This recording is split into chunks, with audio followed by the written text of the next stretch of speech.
Magandang buhay mga bata! Ngayon, nasa bahay pa rin kayo. Ganun pa man, ipagpapatuloy pa rin natin ang ating pag-aaral. Anong araw natin ngayon? Tama ka, ngayon ay araw ng Huwebes. Sabi nyo nga, ngayon ay araw ng Huwebes. Kung Huwebes ngayon, anong araw natin kahapon? Tama, kahapon ay Miyerkules. Kung Huwebes ngayon, ano naman ang magiging araw natin bukas? Tama ka ulit kung ang sagot mo ay Biyernes. Ngayon, tumingin sa inyong bintana. Anong panahon natin sa labas? Tama ka kung ang sagot mo ay maulan. So, anong tatandaan natin kapag umuulan? Tama, manatili sa loob ng bahay. Huwag maglalaro sa tubig ulan at kung lalabas, gagamit ng payong at bota. Ngayon, ipagpapatuloy natin ang ating pag-aaral. Bago yan, awitin natin ang awiting po at opo. Po at opo.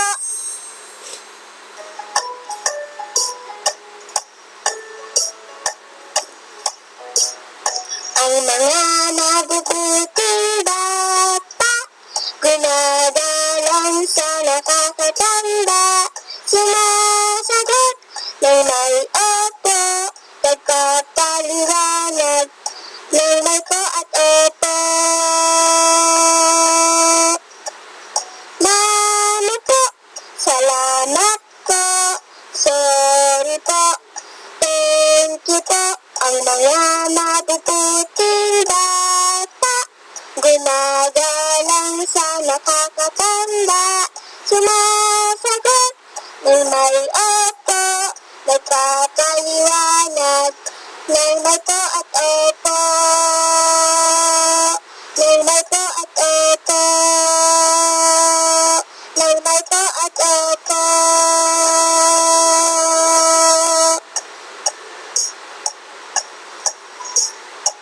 Paalam po! Ayan mga bata. So, nung nakaraan, pinag-aralan natin ang mga bagay na nakakatulong sa ating pamilya. Una, ang pagiging isang masunuring bata. At ang pangalawa, ang pagiging magalang sa mga nakatatanda. Tama. So, balikan nga natin ano-ano ang mga magalang na salita na ating natutunan. Kapag gustong tumulong, anong pwede mong sabihin? Tama. Maaari po ba kitang tulungan? Or sa English, may I help you? At kapag naman binigyan ka ng gamit, or binigyan ka ng regalo, or ginawan ka ng pabor, ano ang maaari mong sabihin? Tama ulit. Salamat po, or sa English, thank you. At kung gusto mo namang humiram ng isang bagay, anong sasabihin?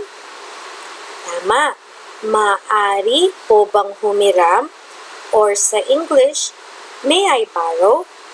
At kapag gusto mo naman ng isa pang pagkain or isa pang bagay, anong pwede nating sabihin?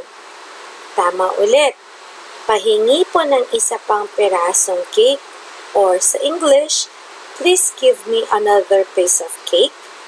At kapag naman nasaktan mo ang isang tao, or kapwa mo kay bata, or kapatid, or kasapi ng pamilya, ano ang pwede mong sabihin?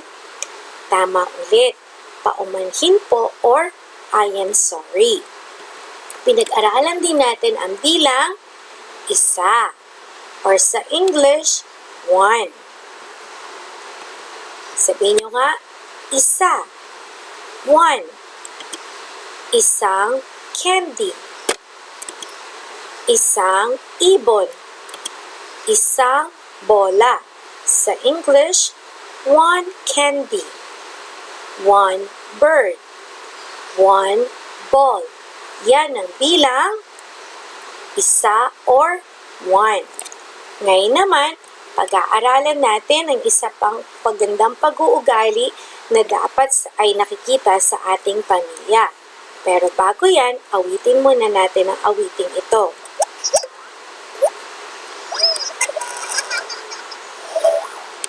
Baby bells.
Yan mga bata, anong salita daw ang sinasabi niya sa kanyang pamilya? Tama, ang salitang I love you. Tandaan mga bata, bilang kasapi ng pamilya, maliban sa pagiging masunurin at pagiging magalang, kailangan din natin maging mapagmahal. At may papakita natin ang pagmamahal sa mga kasapi ng pamilya sa pagsabi ng I love you po or mahal ko po kayo. So, pwede mo sabihin kay mama, kay papa, kay ate, kay kuya, at kay bunso na mahal niyo po sila. Or, I love you. Ito ay isang paraan ng pagsabi ng I love you. Yan. Pag niyayakap mo ang iyong mga mama or papa, yan ay pagpapakita na mahal mo sila. At isang bagay yan mga bata na nakapagpapaalis ng kanilang pagod. Kapag ikaw, maliban sa mabuting bata, ay mapagmahal din. Kaya huwag kalimutang sabihin na I love you or mahal ko po kayo. Ayan, pag nagmamano din. Pag nagmano ka kay papa, kay mama sa mga nakatatanda, isang paraan din yan na pinapakita mo na mahal mo sila. Ang paggalang ay pagpapakita ng pagmamahal din sa kanila. Kapag niyayakap mo sila or ginagawa niyo sila ng maganda or pabor, katulad ditong bata, pinapakita niya na mahal niya ang kanyang lolo sa paggawa ng kape or pagbibigay ng kape. Pero kayo, hindi niyo pa kaya yung kape kasi mainit. Pwedeng ibang bagay, halimbawa juice or tubig, yan, or pagtulong sa kanila. Kaya naman, itong bata naman na to, yan, niyayakap niya si lola at si lolo. Isang paraan din niya ng pagsabi or pagpapakita na mahal niyo sila or I love you. So, tandaan mga bata na lagi natin or sabihin na mahal natin sila at magpakita tayo ng pagmamahal sa mga kasapi ng pamilya. Pag ginawa natin yon, magiging masaya at tahimik ang ating pamilya. Ngayon, maglalaro tayo ulit. Mag-heart-heart ka at sabihin mo, I love you kung ang larawan ay nagpapakita ng pagmamahal. At gagawin mo namang X ang iyong kamay kapag hindi. Okay po ba yun? So, magpapakita si teacher. Kapag yung larawan nagpapakita ng pagmamahal, mag-heart-heart at sasabihin, tama, I love you. At kapag ang larawan naman ay hindi nagpapakita ng pagmamahal, anong sasabihin? Tama. Or anong gagawin? Tama, mag-e-kiss gamit ang ating mga kamay. Isahan na natin. Ayan, anong nangyayari sa larawan? Tama, tinutulungan ng bata ang kanyang lola. Nagpapakita ba to ng pagmamahal? Kung oo ang sagot mo, anong gagawin? Yes, mag-heart-heart at sasabihin, I love you. Yan, very good. Kung ganyan ang ginawa mo, tama ka. Next, ano ito? Nag-aaway ang mag-ate at mag-kuya. Nagpapakita ba ito ng pagmamahal sa pamilya? Kung ang sagot mo ay X, tama ka, hindi. Ang pag-aaway ay hindi nagpapakita ng pagmamahal. Kaya kayo mga bata huwag niyong aawayin ang mga kapatid or ang mama at papa. Next, ano nangyayari sa larawan? Tama, yung bata, binibigyan niya si mama ng flower. Heart-heart ba yan or X? Nagpapakita ba ng pagmamahal or hindi? Tama. Heart-heart, I love you. Yan ay nagpapakita ng pagmamahal. So kapag nagbigay tayo, minsan kung wala tayong bulaklak, pwede naman yung card. Pwede natin gawan si mama, sarili mong drawing, lagyan mo ng heart. Sabi mo kay mama, I love you. Pwede din kapag meron kayong bulaklak sa hardin ninyo na pwede nyong kunin, yan, pwede rin bigay kay mama. Next, ano to? Ha, yan no. Tingnan niyo yung bata na ginagawa niya. Binibigyan niya ng tubig si mama at si papa. Heart, heart, I love you ba yan? Or X? Tama. Heart, heart, I love you. Pag nagbigay ka ng isang bagay or ginawan mo na maganda si mama at papa, ikaw ay nagpapakita na mahal mo sila. O ito, sumasagot yung bata sa nanay. Napagalitan siya, siguro may ginawa siyang mali. Tapos yung bata nagagalit din sa nanay. I love you, heart, heart ba yan? Or X? Tama, X yan. Hindi yan nagpapakita ng pagmamahal. So, tandaan mga bata ha, pag pinapagalitan tayo, hindi ibig sabihin nun, hindi tayo mahal ni mama or ni papa.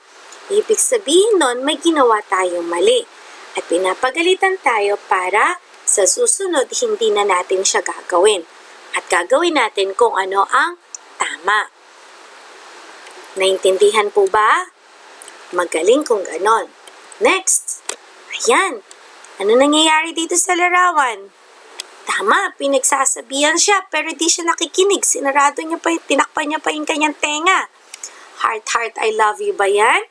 Or X? Tama ka ulit. Kung ang sagot mo ay X. Hindi ganyan no mga bata. Pag pinagsasabihan, anong gagawin? Makikinig at magsasabi ng sorry para sa susunod, alam mo kung anong gagawin. Next, anong ginagawa ng bata dito? Niyayakap niyang kanyang mama at tinahalikan.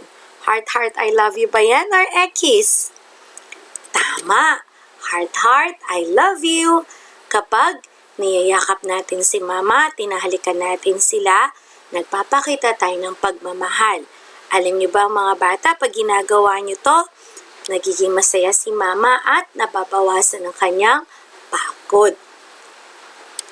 Next po, ayan. Nag-aaway yung magkapatid. Heart, heart, I love you ba yan or X? Tama, X. Hindi dapat mag-away ng mga bata. Pag-usapan, ano ba yung problema? Bakit ba siya nagagalit? At kung kasalanan mo, ano sasabihin mo? Tama, magsusorry ka. Huwag yung ikaw pa may kasalanan, ikaw pa ang galit. Okay? Hindi maayos ang mga bagay kung tayo ay nag-aaway. Mas lalo lang magulo. Kaya dapat magpapakita ng pagmamahal kung makikinig sa bawat isa at magsusorry kung sino man ang may kasalanan. Next, anong ginagawa ng batang babae? Tama, nagmamano siya kay Lola. Heart, heart, I love you ba yan? Or X? Tama ka. Heart, heart, I love you. Pag nagmano tayo kay mama at kay papa or kay lolo, lola or kay tito at tita.